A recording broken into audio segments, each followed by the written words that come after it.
Good morning, everyone. Good morning, and good morning. So, welcome back to your very own YouTube channel. This is your educator Deepika ma'am over here. और आज की class होने वाली है बहुत ही ज़्यादा important क्योंकि बोर्ड एग्जाम आ ही चुके हैं जैसा कि आप लोगों को पता है. तो यार दीज क्लासेस ना ये एंड टाइम रिवीजन आपका कराती हैं, तो इसलिए ये क्लासेस बहुत ही इंपॉर्टेंट होने वाली है. सबसे पहले तो अगर आप लोगों ने अभी तक मेरा प्रोफाइल लिंक फॉलो नहीं किया है, what are you waiting for?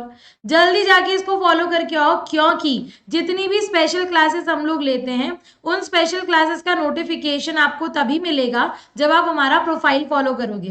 Profile का लिंक आपको डिस्क्रिप्शन बॉक्स में मिल जाएगा, जल्दी से जाके फॉलो कर लो. और आप जो भी अपने प्यारे प्यारे कॉमेंट्स यहाँ पे कॉमेंट बॉक्स में देते हो ना, वो सारे के सारे प्यारे प्यारे कॉमेंट्स अगर आप यहाँ पे हैट्स की फॉर्म में हमको दोगे तो हमको बहुत अच्छा लगेगा, प्लस हमारे पास ये सेव भी रहेंगे. तो जल्दी से जाके इस प्रोफाइल को फॉलो कर लो, लिंक डिस्क्रिप्शन बॉक्स में मिल जाएगा. This is your educator Deepika Gwalani over here. I am a CS. I have also completed MBA, MCom and MA in economics. I had AIR in CS final. I am a gold medalist in commerce stream, having 9+ years of teaching experience. But these are just credentials. What relation I have with all of you? That is more important. समझ रहे हो? जो relation तुम्हारा मेरा है ना बेटा, that is more important. ये डिग्री, ये नेम, ये सब चीजें तो यार जस्ट क्रेडेंशियल्स है. ओके, अगर इकोनॉमिक्स ऑन योर टिप्स का टेलीग्राम चैनल अभी तक आपने नहीं ज्वाइन किया है, so what are you waiting for? हाँ, क्लासेस के लिंक्स, जितने भी अपडेट्स हैं, एडवांस इंफॉर्मेशन, PDF, सब चीजें तो आपको यही मिलती है. सारी की सारी चीजें तो आपको यही मिलती है. तो इकोनॉमिक्स ऑन योर टिप्स का जल्दी से जाके टेलीग्राम चैनल ज्वाइन कर लो, क्योंकि यही है वो चैनल जो आप लोगों को सारे अपडेट दे सकता है related with everything, right? Unacademy आपको 2 तरह के सब्सक्रिप्शन ऑफर करता है, ठीक है? पहला सब्सक्रिप्शन है हमारा प्लस सब्सक्रिप्शन, दूसरा सब्सक्रिप्शन है हमारा आइकॉनिक सब्सक्रिप्शन. बेटा प्लस सब्सक्रिप्शन क्या है? इसमें ना आपको एक सब्सक्रिप्शन लेना है, आपको एक ही सब्सक्रिप्शन में सारे सब्जेक्ट्स मिल जाएंगे, एज वेल एज एक सब्जेक्ट, एक इंडिविजुअल सब्जेक्ट के भी बहुत सारे टीचर्स मिल जाएंगे. तो अगर आप किसी एक का नहीं भी अगर लाइक कर रहे हो या टीचिंग स्टाइल नहीं समझ आ रहा है, तो आपके पास बहुत सारे ऑप्शंस हैं, राइट? आप घर बैठे अपने कंफर्ट से क्लासेस अटेंड कर सकते हो. अनलिमिटेड एक्सेस मिल जाएगा आपको सारे के सारे कोर्सेज का. इंडिया के टॉप एजुकेटर्स मिल रहे हैं आपको एक प्लेटफॉर्म पे. रेगुलर डाउट सॉल्व होते हैं, आप कॉल करके भी डाउट सॉल्व करवा सकते हो इन लाइव क्लासेस. उसके बाद एग्जॉस्टिव कवरेज होता है पूरा सिलेबस का, mentorship and guidance, study material, भाई प्रैक्टिस टेस्ट तो बहुत सारे अवेलेबल है, live test series and batch courses, मतलब 3-4 एजुकेटर मिलके एक बैच आपके सामने लेके आएंगे. ये सारे फीचर्स आपको प्लस में मिल जाएंगे.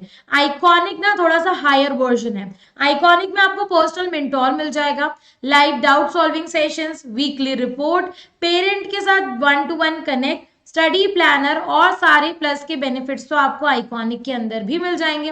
प्राइजेस बहुत ही नॉमिनल से है. 6 मंथ का प्राइस है आपका 1500 पर मंथ, 9 मंथ का प्राइस है आपका 1300 पर मंथ, 12 मंथ का प्राइस है आपका 1125 पर month. And yes, if you are using the code DEEPI ना, then you will be able to get 10% off on all your Unacademy subscriptions, right?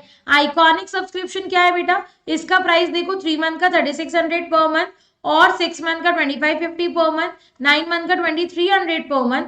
Again DEEPI आपकी बहुत help कर पाएगा और आपको यहाँ पे 10% ऑफ दे देगा.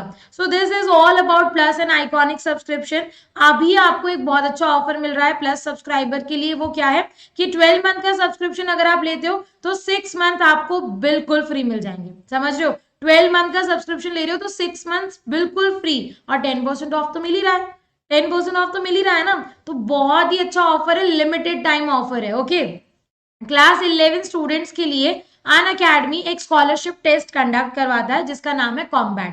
इस अनअकैडमी कॉम्बैट में कोई भी 11th क्लास का बच्चा किसी भी स्ट्रीम का हो वो फ्री पार्टिसिपेट कर सकता है, सिंपली DEEPI कोड लगा के. ठीक है, 30 क्वेश्चंस है, 60 मिनट्स में सॉल्व करने हैं.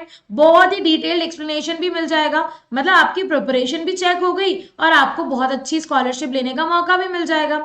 जो टॉप 3 रैंकर्स हैं उनको हम 1 ईयर की स्कॉलरशिप दे रहे हैं. जो 4 to 10 रैंक वाले हैं उनको हम 75% स्कॉलरशिप दे रहे हैं. जो 11 to 50 है उनको 50% और 51 to 150 में 25%. फ्री ऑफ कॉस्ट है, अपना ही लक ट्राई कर लो ना, अपनी एबिलिटी चेक कर लो। सेम बग्स बॉन्टी अगर यहाँ पे बात करें तो अगर आपको वीडियो का कोई भी कंटेंट इनअप्रोप्रिएट लगता है तो नीचे डिस्क्रिप्शन बॉक्स में लिंक है, you can file a complain और रिपोर्ट दैट कंटेंट। उस अगर वो अप्रोप्रिएट होगी कंप्लेन तो उसके लिए एक्शन जरूर लिया जाएगा। So now let's get started. Chapter start करते हैं। हमारा चैप्टर नंबर 1 जो है वो क्या है? चैप्टर नंबर 1 हमारा है Indian economy on the eve of independence. मतलब चैप्टर स्टार्ट हो रहा है जब ब्रिटिशर्स आए थे हमारी कंट्री के अंदर। तो भाई तुमको पहले तो बता दूं कि ब्रिटिशर्स आए थे हमारे 1757 में। ठीक है, 1757 में हमारा हुआ बैटल ऑफ प्लासी। ठीक है, 1757 में हमारा बैटल ऑफ प्लासी आया। ठीक है, और बैटल ऑफ प्लासी के बाद से लेके 1947 तक हमारी कंट्री में ब्रिटिशर्स ने राज किया। ठीक है, हमारी कंट्री में किसने राज किया बेटा? हमारी कंट्री में ब्रिटिशर्स ने राज किया। ये ऑलमोस्ट 190 ईयर्स थे। ठीक है, लेकिन हम इसको क्या बोल देते हैं? राउंड फिगर में 200 साल। ठीक है, ब्रिटिशर्स ने हमारी कंट्री पे कितना राज किया? 200 साल तक राज किया। तो भाई Indian economy on the eve of independence, ये तुम्हारे चैप्टर का नेम है। इस चैप्टर के अंदर आपको 1757 से लेके 1947 तक जो भी चीजें हमारी कंट्री के अंदर हुई है वो सब चीजें देखनी है। ठीक है, अब ब्रिटिशर्स थे, है ना, ब्रिटिशर्स थे कंट्री के अंदर, तो ब्रिटिशर्स ने क्या क्या तबाही मचाई वो सारी तबाही हमको देखनी है। राइट बच्चा पार्टी?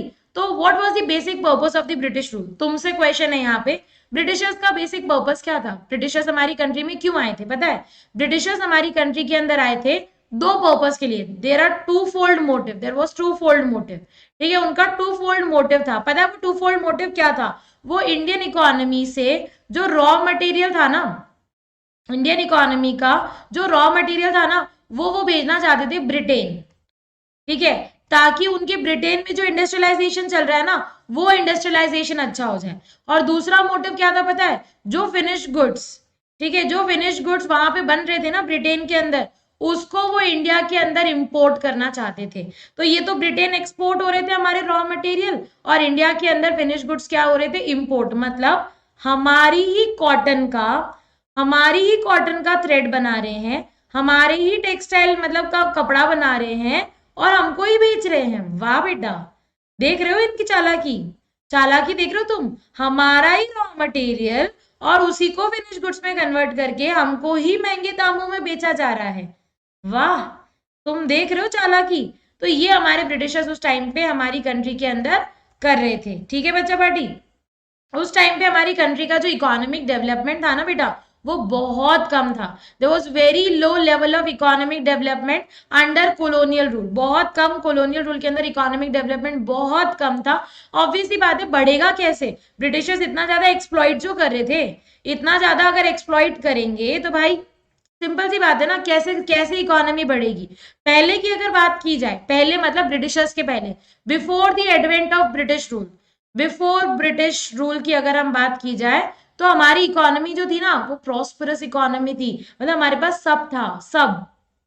ठीक है, हमारी इकोनॉमी एग्रीगेरियन इकोनॉमी थी। You know what is the meaning of agrarian? Agrarian का मतलब होता है एग्रीकल्चरल इकोनॉमी। ठीक है, एग्रीकल्चरल इकोनॉमी मतलब हमारा जो मेजर फोकस था ना वो एग्रीकल्चर पे था। राइट बच्चा पार्टी? और लास्ट है, हमारी हैंडीक्राफ्ट इंडस्ट्रीज वर्ल्ड रेप्यूटेशन रखती थी। समझ रहे हो वर्ल्ड रेप्यूटेशन का मतलब? हम पूरी दुनिया में फेमस थे हमारे हैंडीक्राफ्ट आइटम की वजह से। हम आत्मनिर्भर थे बेटा, सेल्फ रिलायंट थे।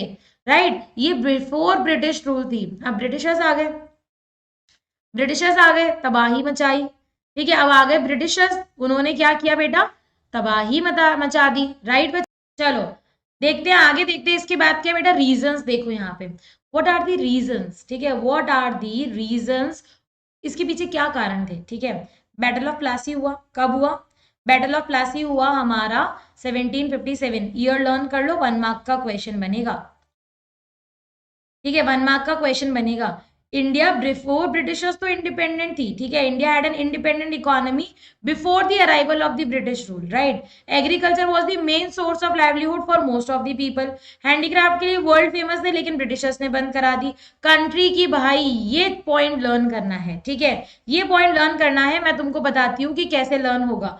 ब्रिटिश रूल के टाइम पे हमारा एग्रीगेट रियल आउटपुट था 2%। एग्रीगेट रियल आउटपुट 2%, मतलब तुम मानो ग्रो कितने से कर रहे हैं? वैसे तो एक बात तो किसी को पड़ी नहीं थी कि हमारी कंट्री की आउटपुट और नेशनल इनकम मेजर करे, फिर भी कुछ इकोनॉमिस्ट थे, मैं नाम बताती हूँ। दादा भाई नारोजी ने सबसे पहले मेजर किया था, Dada Bhai Naoroji, VKRV Rao, Findlay Shirras, William Digby, ये कुछ नाम है जिन्होंने मेजर किया था। ठीक है बेटा, इन्होंने मेजर किया था। लेकिन अगर मैं आगे की बात करूं, ठीक है, इन्होंने मेजर तो किया था, लेकिन जिसका मेजरमेंट सबसे ज्यादा रिलायबल माना गया वो कौन थे? वो थे हमारे VKRV राव, है ना। जिनका मेजरमेंट सबसे ज्यादा रिलायबल माना गया वो कौन थे? वो थे हमारे VKRV राव, है ना। उन्होंने बोला कि हमारी जो आउटपुट बढ़ रहा है ना बेटा, वो 2% से बढ़ रहा है, और हमारा जो पर कैपिटा आउटपुट बढ़ रहा है ना, वो 0.5, मतलब तुम मानो 0.5% यार, 0.5% और 2% से हमारा यहाँ पे कंफ्यूजन होता है, ये ध्यान रखना। Per capita output is 0.5 and real output is 2%, it was less than 2%, पूरा 2% भी नहीं था, it was less than 2%। Okay, next है Indian economy on the eve of independence. बच्चा हमको ना 5 सेक्टर पढ़ने। पहला है एग्रीकल्चर सेक्टर, दूसरा है इंडस्ट्रियल सेक्टर, तीसरा हमारे पास है फॉरेन ट्रेड, फोर्थ हमारे पास इंफ्रास्ट्रक्चर, फिर हमारे पास ऑक्यूपेशनल स्ट्रक्चर, और लास्ट हमारे पास है डेमोग्राफिक कंडीशन। मतलब हमको ब्रिटिशर्स ने जो तबाही मचाई थी ना, वो इन 6 सेक्टर्स के अंदर डिवाइड करके पढ़नी है। पहले एग्रीकल्चर सेक्टर में क्या प्रॉब्लम्स थी, फिर इंडस्ट्रियल सेक्टर, फिर फॉरेन ट्रेड, फिर इंफ्रास्ट्रक्चर, ऑक्यूपेशनल एंड डेमोग्राफिक। इन सारे के सारे सेक्टर्स में क्या क्या प्रॉब्लम्स चल रही थी, क्या क्या ब्रिटिशर्स ने तबाही मचाई थी, ये सारी चीजें हम लोगों को किस में पढ़नी है बेटा? ये सारी चीजें हमको Indian economy on the eve of independence के इन 6 सेक्टर्स के अंदर पढ़नी है। समझ रहे हो? आगे के बाद समझ में? यहां देखो, अब हमारे पास है एग्रीकल्चर सेक्टर। अब बेटा एग्रीकल्चर जो सेक्टर था ना, नहीं बेटा आरसी देसाई पे नहीं लिखा है, VKRV राव पे ही लिखा है, एक बार चेक कर ले दिव्या, VKRV राव का ही सिग्निफिकेंट है। ठीक है, चलो अब सबसे पहले हम स्टार्ट करते हैं हमारा एग्रीकल्चर सेक्टर। भाई ब्रिटिशर्स के टाइम पे agriculture system was very very pathetic. ठीक है, बहुत ही ज्यादा बुरा हाल कर दिया था। एक तो हमारी कंट्री की ना मेजर पॉपुलेशन एग्रीकल्चर पे डिपेंडेंट थी, ऊपर से ब्रिटिशर्स ने हमारी कंट्री में जो राज कर रखा था ना, एग्रीकल्चर को बहुत प्रॉब्लम क्रिएट करी उन्होंने। हमारी कंट्री की 85% पॉपुलेशन कहाँ रहती थी पता है? विलेजेस में। ठीक है, कंट्री की 85% पॉपुलेशन विलेजेस में रह रही है। अप्रोक्सीमेटली 75% पॉपुलेशन कहाँ डिपेंडेंट है? एग्रीकल्चर पे डिपेंडेंट है। ठीक है, तो 85% तो विलेजेस में रह रही थी, डायरेक्टली इनडायरेक्टली एग्रीकल्चर पे डिपेंडेंट थी। अप्रोक्स 72 to 75% जो थी वो एग्रीकल्चर पे डायरेक्टली डिपेंडेंट थी। इतना सब कुछ हो रहा था ना कि मतलब ब्रिटिशर्स ने तो बहुत ही प्रॉब्लम क्रिएट करी थी। राइट, यहाँ पे देखो क्या क्या प्रॉब्लम थी। पहली प्रॉब्लम लैंड सेटलमेंट सिस्टम, जिसको तुम लोग जमींदारी सिस्टम भी बोलते हो, जिसको हम लोग क्या बोलते हैं बच्चा पार्टी? जमींदारी सिस्टम भी बोलते हैं। You know what is zamindari system? देखो पहले मैं तुमको ना कॉलोनियल रूल का मतलब समझाती हूँ, रुको एक स्लाइड लेते हैं हम लोग, यहाँ ले लेते हैं। ठीक है, पहले मैं तुमको ना कॉलोनियल रूल का मतलब समझाती हूँ कि कॉलोनियल रूल का मतलब क्या होता है। बेटा देखो, कॉलोनियल रूल का मतलब क्या होता है कि एक कंट्री जब दूसरी कंट्री के ऊपर इकोनॉमिकली, पॉलिटिकली, सोशली हर तरह से कंट्रोल करती है तो उसको कॉलोनियल रूल बोला जाता है। हमारी कंट्री पे ब्रिटिश का कॉलोनियल रूल था। ब्रिटेन जो थी ना वो इंडिया के ऊपर कॉलोनियल रूल कर रही थी। जो कंट्री रूल करती है उसको बोला जाता है कॉलोनियल गवर्नमेंट। क्या बोला जाता है उस कंट्री को? Colonial government. ठीक है, और जिस कंट्री पे रूल किया जा रहा है, मतलब जिस कंट्री पे, मतलब इंडिया पे रूल किया जा रहा है ना, तो इंडिया को हम लोग बोलेंगे कॉलोनी। इंडिया को क्या बोलेंगे? कॉलोनी।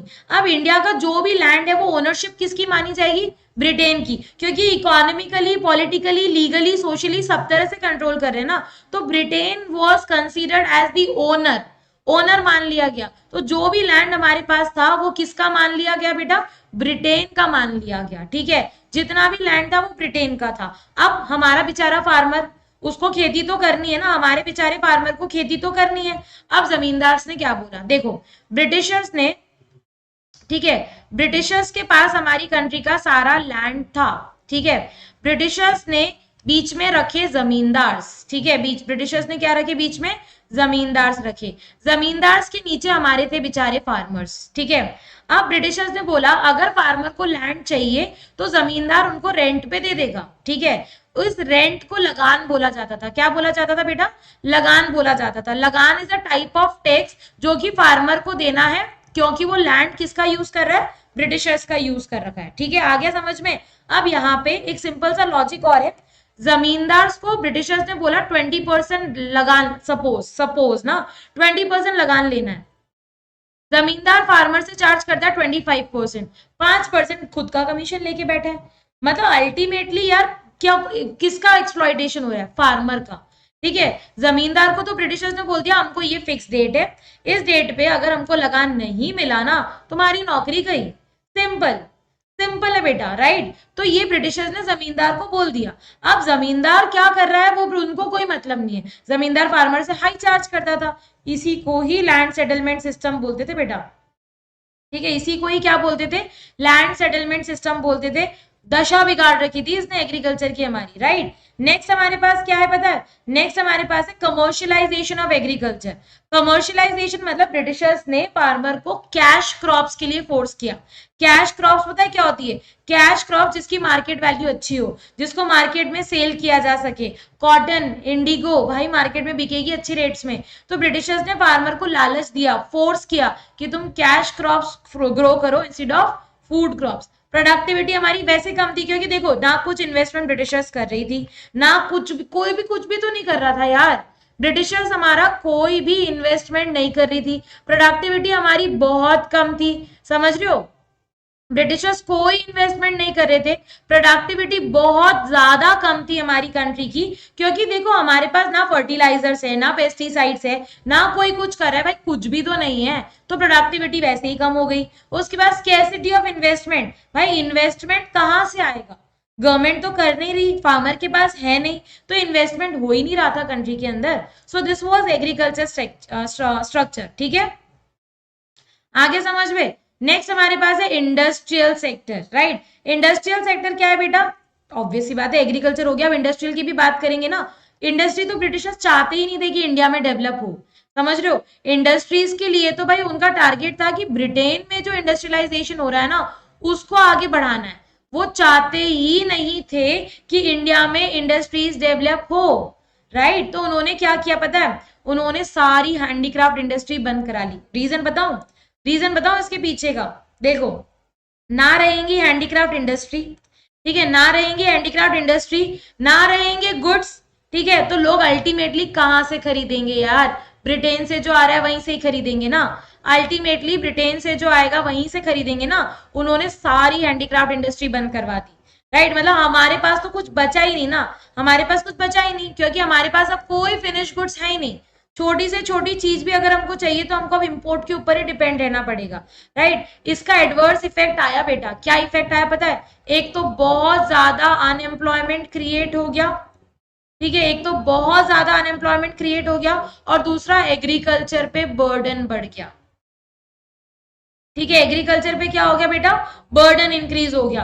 तो अनएम्प्लॉयमेंट प्लस एग्रीकल्चर बर्डन, ये दोनों एडवर्स इफेक्ट हमारे पास आए हैं किसके, हैंडीक्राफ्ट इंडस्ट्रीज के बंद होने के। ठीक है बेटा, आगे के बाद समझ में, राइट। फिर है capital goods industries. You know what is capital goods industry, capital goods industry का मतलब वो इंडस्ट्रीज जो कि मशीन्स बनाती है, ऐसी इंडस्ट्रीज जो कि मशीन्स बनाती है, और ये मशीन्स फिर आगे और इंडस्ट्रीज में यूज होती है। नॉर्मल हैंडीक्राफ्ट तो बंद करा दी, कैपिटल गुड्स कहाँ ही रहने दे रहे थे वो हमारी कंट्री में, वो तो बिल्कुल ही नहीं रहने देते थे ना बेटा। तो कैपिटल गुड्स भी वो नहीं रहने दे रहे थे, तो there were no capital goods industry. और पब्लिक सेक्टर कौन था उस टाइम पे, पब्लिक सेक्टर मतलब गवर्नमेंट, गवर्नमेंट कौन थी, ब्रिटिशर्स। ब्रिटिशर्स कुछ डेवलपमेंट कर रहे थे, no, so there was no role of public sector. Public sector तो चाहता ही नहीं था ना, पब्लिक सेक्टर तो चाहता ही नहीं था कि हमारी कंट्री में इंडस्ट्रियलाइजेशन हो, राइट। तो ये तुम्हारा इंडस्ट्रियल सेक्टर हो गया। अगर कोई इंडस्ट्री थी जो ब्रिटिशर्स के टाइम पे आई थी और जिसका क्वेश्चन 1 मार्क का बनता है, तो उसका नाम है टिस्को।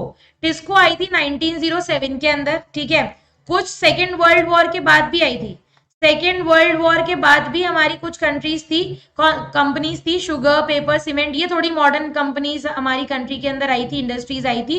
लेकिन टिस्को पहले से थी। टिस्को की फुल फॉर्म है Tata iron and steel company, 1907 में जमशेदपुर बिहार में बनी थी। ठीक है बेटा, एक एग्रीकल्चर से रिलेटेड पॉइंट मेरा रह गया बताना, पता है एग्रीकल्चर सेक्टर ना जब ब्रिटिशर्स चले गए ना, हमारा मेजर जूट प्रोड्यूसिंग एरिया जो था ना वो पाकिस्तान के पास चला गया। ठीक है, मेजर जूट प्रोड्यूसिंग एरिया जहां पे हमारा जूट का सबसे ज्यादा खेती होता था, मोस्ट इरिगेटेड लैंड ना, वो चला गया पाकिस्तान के पास पार्टीशन के टाइम पे। हम उसमें भी लॉस में गए। ठीक है, हम उसमें भी लॉस में गए बेटा, राइट। तो मॉडर्न इंडस्ट्रीज की बात हमने यहाँ पे देख ली, कर ली। ठीक है, अब बात करते हैं हम लोग फॉरेन ट्रेड की। अगर मैं बात करूं कि फॉरेन ट्रेड की क्या कंडीशन थी ब्रिटिशर्स के टाइम पे, तो फॉरेन ट्रेड की देख लो कंडीशंस क्या थी। सबसे पहला, एक्सपोर्टर ऑफ प्राइमरी गुड्स। ठीक है, फॉरेन ट्रेड मतलब फॉरेन के साथ डीलिंग। ब्रिटिशर्स क्या कर रहे थे पता है, एक्सपोर्ट कर रहे थे। किसको कर रहे थे एक्सपोर्ट? प्राइमरी गुड्स को एक्सपोर्ट कर रहे थे। ठीक है, we were exporting primary goods, मतलब रॉ मटेरियल जो था वो इंडिया से क्या जा रहा था, ब्रिटेन जा रहा था। ठीक है, और उसके अलावा हम क्या कर रहे थे बेटा, हम इंपोर्टर बन चुके थे फिनिश गुड्स के। ब्रिटेन से फिनिश गुड्स इंडिया आ रहा था, राइट। मोनोपोली थी ब्रिटिश रूल की, भाई जो ब्रिटिशर्स बोलेंगे वैसा ही करना है। उन्होंने बोला इस कंट्री के साथ डील नहीं करना, नहीं करेंगे। उन्होंने बोला हमको बेचना है, हमको तुमको बेच देंगे। मतलब मोर देन 50% तो ब्रिटिशर्स ही कर रहे थे ब्रिटेन के साथ। बाकी का 50% इराक, पर्सिया वगैरह के साथ करते थे, वो भी विद दी प्रायर परमिशन।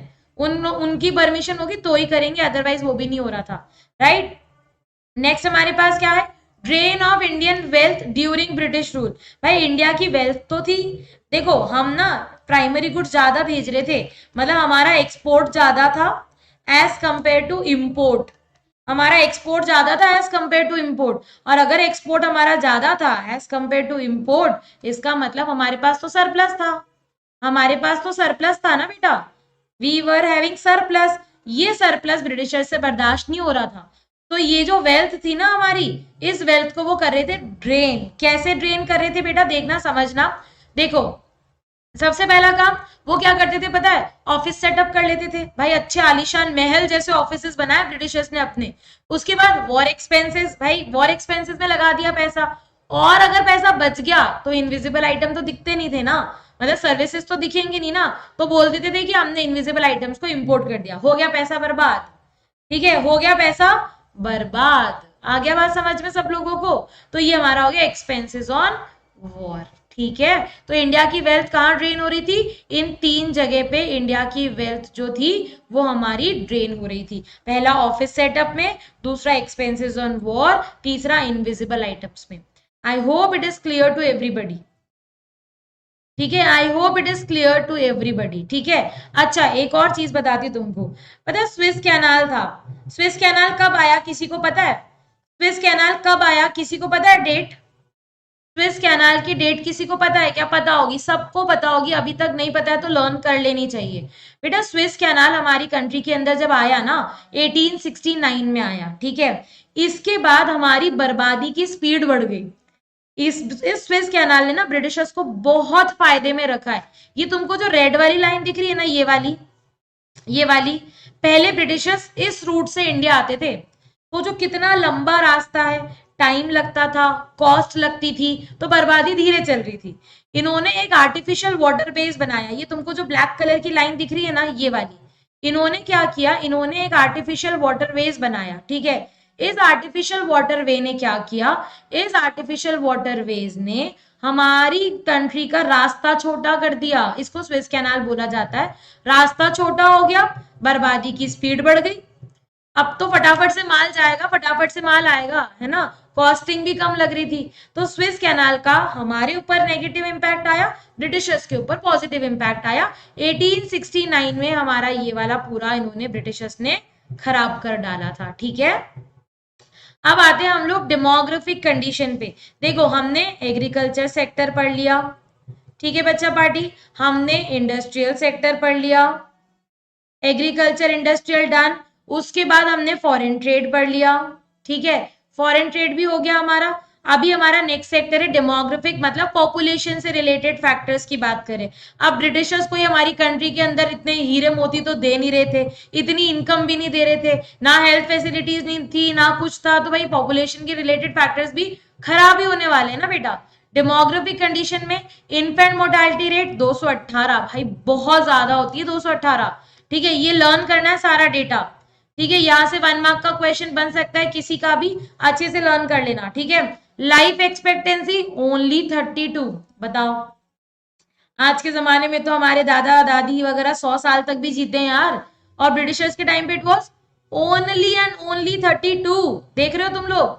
ठीक है, बर्थ रेट 48, डेथ रेट 40, बहुत ज्यादा है ये सारी चीजें। और पावर्टी इतनी ज्यादा कि पूछो मत, गरीबी तो इतनी ज्यादा थी, हेल्थ फैसिलिटीज थी नहीं, इसी की वजह से तो डेथ रेट ज्यादा थी ना बेटा, राइट। उसके बाद लिटरेसी रेट 16%, जिसमें से फीमेल्स की अगर बात करें तो फीमेल्स की इट वॉज ओनली 7%।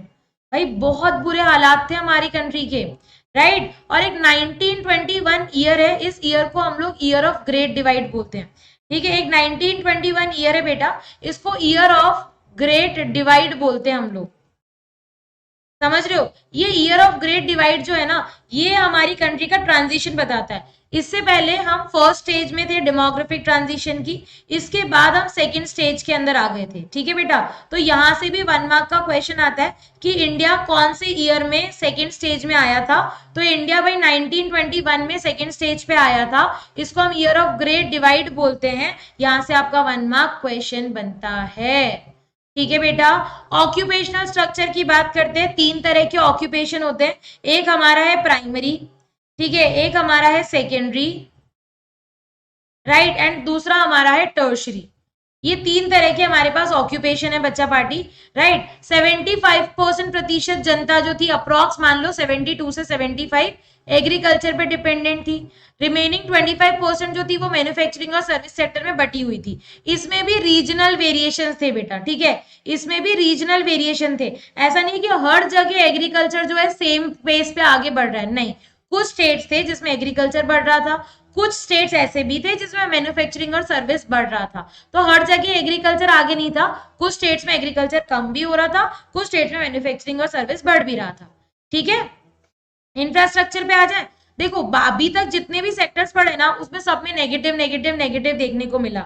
ये एक इकलौता ऐसा सेक्टर है जिसमें तुमको कुछ पॉजिटिव भी देखने को मिलेगा। ये इकलौता ऐसा चैप्टर है जिसमें आप लोगों को कुछ पॉजिटिव देखने को भी मिलेगा। पॉजिटिव की अगर मैं बात करूं तो हमारे पास क्या क्या था पता है? रोड्स, ब्रिटिशर्स ने रोड्स बनाए, लेकिन ऑल वेदर रोड्स नहीं थे। देयर वाज शॉर्टेज, मतलब अभी तक भी हमारे पास क्या थी? शॉर्टेज थी, ठीक है। हमारे पास ऑल वेदर रोड्स नहीं थे, ठीक है। रेलवेज हमारे पास थी बेटा, रेलवेज ब्रिटिशर्स का सबसे बड़ा कंट्रीब्यूशन था। 1850 में हमारी रेलवेज आई थी, ब्रिटिशर्स का सबसे बड़ा कंट्रीब्यूशन ही ये था। कम्युनिकेशन के लिए उन्होंने इलेक्ट्रॉनिक टेलीग्राफ बनाया भाई, लेकिन एक बात हमेशा ध्यान रखना, चीजें तो बहुत कुछ थी, इंटेंशंस हमेशा नेगेटिव ही थे बेटा, ठीक है। किया तो उन्होंने बहुत कुछ, इंटेंशंस वर ऑलवेज नेगेटिव बेटा, इंटेंशंस हमेशा नेगेटिव ही थे, ठीक है। ये देखो, रोड्स उन्होंने इसीलिए बनाए ताकि वो रोड्स के थ्रू रॉ मटेरियल को पोर्ट्स तक लेके जा सके, बस। गांव से पोर्ट्स तक के इतने ही रोड बनाए उन्होंने, सब जगह रोड नहीं बनाए। रेलवे उन्होंने क्यों बनाई? ताकि वो अपने रॉ मटेरियल और फिनिश गुड्स को इजीली ट्रांसफर कर सके। कम्युनिकेशन उन्होंने क्यों बनाया? क्योंकि वो लॉ एंड ऑर्डर मेंटेन करना चाहते थे, लॉ एंड ऑर्डर मेंटेन, लोगों को कंट्रोल करना चाहते थे, ठीक है। एयर एंड वाटर ट्रांसपोर्ट क्यों था? उनके लिए था, हमारे लिए कुछ नहीं। फोकस उनका खुद की कंट्री ही थी, पूरा का पूरा फोकस सिर्फ और सिर्फ खुद की कंट्री पे था बेटा, वो हमारे लिए कुछ भी नहीं कर रहे थे, समझ रहे हो। अगर हम बात करें पॉजिटिव कंट्रीब्यूशन की, what were the positive contribution of the British rule? देखो, पहला, ब्रिटिशर्स के जो भी ब्रिटिशर्स ने किया, ये जो पॉजिटिव कंट्रीब्यूशन है ना बेटा, ये हम देख रहे हैं आफ्टर ब्रिटिशर्स। अब ब्रिटिशर्स 1947 में चले गए, है ना, ब्रिटिशर्स हमारी कंट्री को छोड़ के चले गए, लेकिन यार इतना जो उन्होंने हमारी कंट्री में किया, उसको कुछ तो पॉजिटिव इंपैक्ट आया होगा ना। तो वो पॉजिटिव इंपैक्ट हम यहाँ देख रहे हैं। ब्रिटिशर्स ने कमर्शलाइजेशन कराया, इसकी वजह से हम सेल्फ सफिशिएंट बन गए थे, ठीक है। दूसरा point, better means of transport. Britishers चले गए, रेलवे तो नहीं लेके गए ना, ब्रिटिशर्स तो चले गए, रेलवे तो नहीं लेके गए ना बेटा। तो रेलवे तो हमारे पास ही था, रोड्स भी नहीं लेके गए, एयर वाटर ट्रांसपोर्ट भी था, हमारी ट्रांसपोर्ट फैसिलिटीज अच्छी हो गई। थर्ड इज, हम इजीली फेमाइंस पे चेक कर सकते थे, ठीक है। नेक्स्ट हमारे पास आया, मॉनेटरी इकोनॉमी पे शिफ्ट कर दिया, हम तो बार्टर चला रहे थे, हम तो बार्टर चला रहे थे, ये ब्रिटिशर्स ही थे जिन्होंने हमारी कंट्री को मॉनेटरी सिस्टम के अंदर शिफ्ट किया, ठीक है। और लास्ट है इफेक्टिव एडमिनिस्ट्रेटिव सेटअप। भाई उनका जो वो आलीशान ऑफिसेस वगैरह थे ना, जो उनका एडमिनिस्ट्रेटिव सेटअप था, टेलीग्राफ थे, उनके जाने के बाद ना हमारी कंट्री को बहुत काम आया, ये बहुत काम आया। यहाँ पे हमारा फर्स्ट चैप्टर कंप्लीट हो गया है।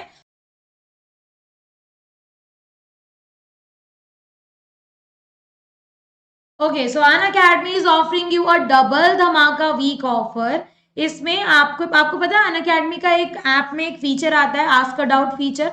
अगर आप उस आस्क अ डाउट फीचर पे जाके एक डाउट पूछते हो ना, तो आपको लकी ड्रॉ में से एक सरप्राइज बॉक्स जीतने का मौका मिल सकता है। और वही आप 10 डाउट्स अगर पूछ लेते हो ना, तो आपको 15 डेज का प्लस सब्सक्रिप्शन बिल्कुल फ्री मिल जाता है। तो this is very good offer भाई। प्लस सब्सक्रिप्शन जो पेड होता है ना, वो फ्री में मिल रहा है और डबल बेनिफिट है, डाउट्स भी सॉल्व हो रहे हैं, सब्सक्रिप्शन भी मिल रहा है। सिंपल है। कैसे डाउट पूछोगे पता है? अनअकैडमी लर्निंग ऐप ओपन करो, आस्क डाउट फीचर पे जाओ, वहां पे जाके आस्क डाउट फीचर पे जाके अपने डाउट का फोटो क्लिक करके अपलोड कर दो। अपलोड क्रॉप वगैरह करना हो तो क्रॉप कर लेना और वहां पे सब्जेक्ट चूज कर लेना। आपको वीडियो की फॉर्म में आंसर मिल जाएगा बिल्कुल क्लैरिटी के साथ, वो भी टॉप एजुकेटर्स आंसर देंगे। तो DEEPI कोड यूज करो और अपने सारे डाउट्स पूछ लो। लिंक डिस्क्रिप्शन बॉक्स में है। ओके, क्लास 11th के टर्म 2 आ गए भाई, अब तो उनके तो टर्म 1 हो गए ना। तो क्लास 11th के टर्म 1 के batches we are going to start very soon. So अभी तक अगर आपके जूनियर्स ने सब्सक्रिप्शन नहीं लिया तो उनको बोल दो कि जल्दी से सब्सक्रिप्शन सिक्योर कर ले। DEEPI कोड लगाएंगे, 10% ऑफ मिल जाएगा। साथ में मेरा साथ तो है ही यार, ठीक है। It is not just a code यार, इट इज अ फीलिंग। जल्दी जाके बताओ उनको। क्लास 12th के स्टूडेंट्स जितने भी हैं, वो क्लास 12th के स्टूडेंट्स जो हैं, टर्म 1 का रिवीजन कोर्स चल रहा है हमारा, एनरोल कर लेना उसके अंदर। और जिनको फ्री सब्सक्रिप्शन मिल रहा है ना, वो भी एनरोल कर सकते हैं। तो जल्दी जाके अपना सब्सक्रिप्शन सिक्योर कर लो। 12 मंथ का सब्सक्रिप्शन अगर लेते हो तो 6 मंथ का फ्री भी मिलेगा, 10% ऑफ भी मिलेगा। तो ये दोनों चीजें डबल धमाका मिल रहा है तुम लोगों को यहाँ पे, right. Free special classes are really very special. एक तो ये फ्री है इसीलिए इसका नाम स्पेशल क्लासेस है, ठीक है। सिंपली आपको एक लिंक देते हैं हम लोग, जो भी एजुकेटर को आप फॉलो कर रहे हो ना, वो जब भी कोई क्लास शेड्यूल करेगा या स्टार्ट करेगा तो आपके पास नोटिफिकेशन आ जाएगा, ठीक है। हम यहाँ पे आपको क्या दे रहे हैं? हम यहाँ पे आप लोगों को एक मौका दे रहे हैं कि आप हमसे क्या कर सकते हो, रियल टाइम इंटरैक्शन कर सकते हो।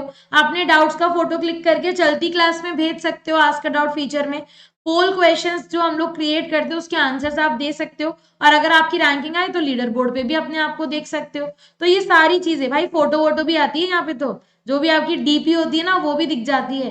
तो भाई बहुत ही अच्छी चीजें हैं, फ्री है, basic is free, right? So this is your educator signing off from here. I hope this class was useful for all of you. Thank you everyone. Have a nice day. Don't forget to subscribe the channel, hit the bell icon and like share करना तो बिल्कुल भी मत भूलना. Till then, stay tuned. Bye bye.